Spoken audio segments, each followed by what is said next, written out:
सोमवारी दुपारी 1 वाजता 12वीचा निकाल लागला। राज्यभरातील लाखो विद्यार्थ्यांनी ही परीक्षा दिली होती। यात मासाजोगचे सरपंच संतोष देशमुख यांची लेक वैभवीचा देखील समावेश होता। एकीकडे वडिलांची नराधमांनी केलेली हत्या आणि दुसरीकडे महाराष्ट्रात सुरू असलेला आक्रोश, अशा मन सुन्न करणाऱ्या परिस्थितीत वैभवीने 12वीची परीक्षा दिली होती।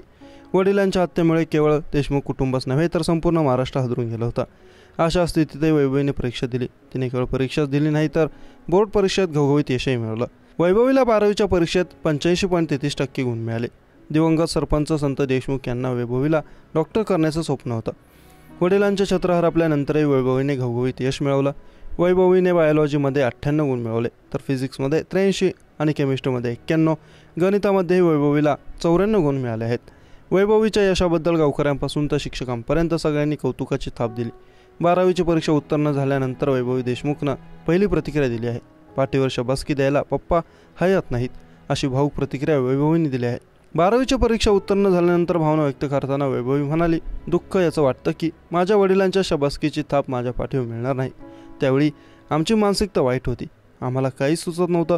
त्याच काळात महाराष्ट्रानं आम्हाला साथ दिली। थोडा अभ्यास करून जेवढं शक्य झालं तेवढं केलं। आमचं डायरेक्शन वेगळं होतं। या घटनेनं आमचं अख्खं आयुष्य बदलून गेलं, आमचे विचारही बदलले।